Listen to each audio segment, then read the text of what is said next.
into your home. Something else is involved. You personally may be a saint walking this earth, an angel walking this earth, but at the back of the mind, the laws of the country, color, has knocked into your psyche. That thought that, look, this coolie coming to an elite area in Durban North, one Sunday morning, looking for your home, number 10 Downing Street, and, with this funny headgear and this beard, looking for that number 10, and eventually he finds it. There are people watering the garden, there are people sitting on the veranda. What is this coolie doing around here?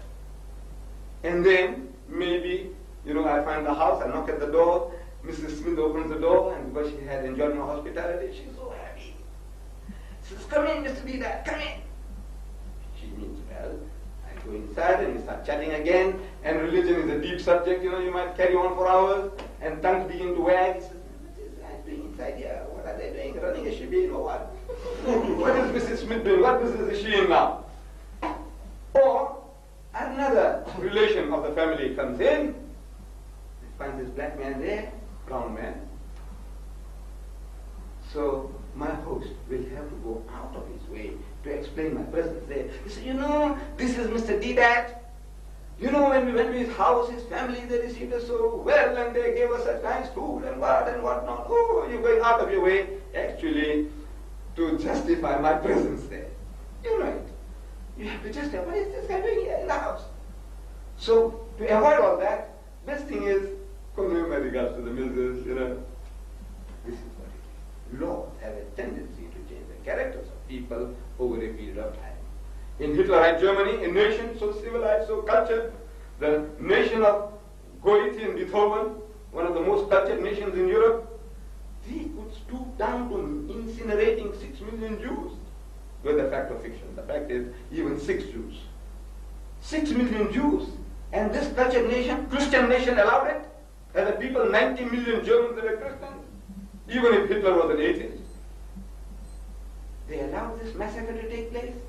Why? Program, brainwashing. The Jews, Christ killers, kill them. They deserve it. So the whole nation, if inwardly you might have felt uneasy, but it says, well, they deserved it. They're getting it what's coming to them, but they weren't. 90 million Germans, they were quite happy with what happened. Laws have a tendency to change the characters of people over a period of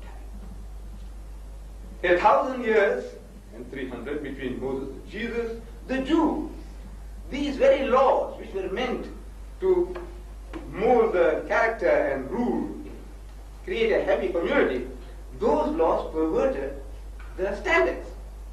They were told an eye for an eye and a tooth for a tooth. So, if I was chasing the birds with that old-fashioned sling, the one that David used to kill Goliath, I was only trying to chase the bird. And by accident, injured a Jewish eye, another Jew, injured his eye. So he goes to the judge, and says, you see this guy here? He damaged my eye. Load him on, eye for an eye. Damage his. So suppose I was that unfortunate Jew of the time, I would plead as says, look man, brother, I didn't mean to damage your eye. It was an accident. Forgive me. He says, no, but the law says an eye for an eye and a tooth for a tooth. I said, look, I'm prepared to compensate you. I'll give you a kid from the flock. I'll give you a heifer. Forgive me. He says, no, the law says an eye for an eye and a tooth for a tooth. You see, he is going for the letter of the law and he's forgetting the spirit. So Jesus Christ, another spiritual physician among the Jews, he comes on the scene and he sees this perversion, this sickness, that they have gone for the letter of the law and they have forgotten the spirit. So wanting to bring them back to that wire media, the balanced road, he gives them another extreme as an antidote.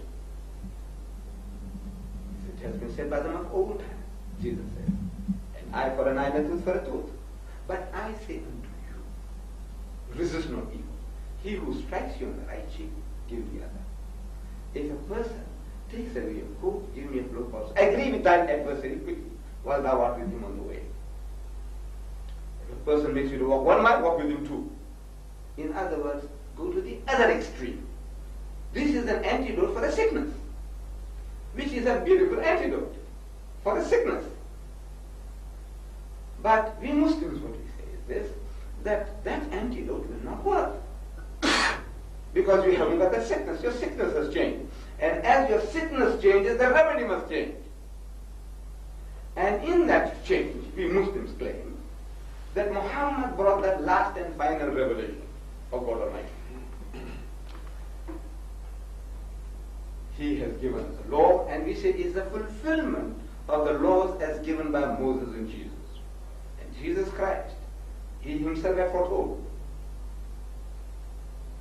In the Gospel of St. John, he says, I have yet many things to say unto you, to the Jews, many things. But ye cannot bear them now. In other words, you haven't got the capacity to grasp this knowledge.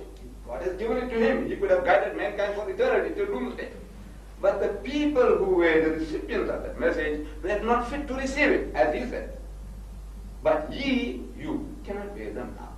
And the truth of the statement is writ large in the Bible. You read it again and again in the New Testament, in the Gospels. Jesus telling his disciples, ye of little faith. Ye of little faith. How many times? Again and again. He explains to them, as he was explaining to little children, and they can't grasp the message. So he says, are ye even yet without understanding? And when he's proved further, he says, oh faithless and perverse generation. He's describing his disciples. How long shall I be with you? How long shall I be with you? I say, if Jesus was a Japanese instead of a Jew, he would have committed honorable harakiri. You know the way they gave him trouble endlessly, the apologies for that.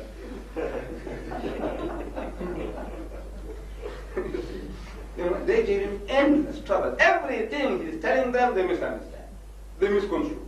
Everything. So he says, I have yet many things to say unto you, but ye cannot bear them now. Howbeit, when he, the Spirit of truth, is come, he will guide you into all truth. For he shall not speak from himself, but what things shall he hear, that shall he speak. And he shall declare unto you the things that are to come. He shall glorify me. Now we Muslims, we say that Spirit of truth is Muhammad. He glorified Jesus to an extent that the Christian, when he listens to what the Quran says about Jesus, he falls on his back. He can't believe his ears. He thinks that the Muslim is hypocritical. Because when the Muslim says that we Muslims, we believe in Jesus, so we believe that Jesus was one of the mightiest messengers of God. We believe that he was the Messiah. We believe that he was born miraculously without any male intervention. We believe that he gave life to the dead by God's permission, and he healed those born blind and the lepers by God's permission. The white Christian feels that we are trying to scratch his back so he may scratch ours. You know, if I say a few good words about your Jesus, maybe you might say a few good words about my Muhammad. I said, look, maybe in the South African situation, you know, we might have a tendency to do that. Yeah, human, we are weak. And we Muslims in South Africa, or Brother Sable confirm, we are a minority of a minority. The Indian is a minority. And in that minority, we are 1/5. We are a minority of a minority. We are very weak. In numbers, in everything, we are very weak. So as such now, if we flatter the whites, the Christians, to get some crumbs somewhere along the line, we could be excused. But I said, no. Here is a book, what we call the Quran. In it,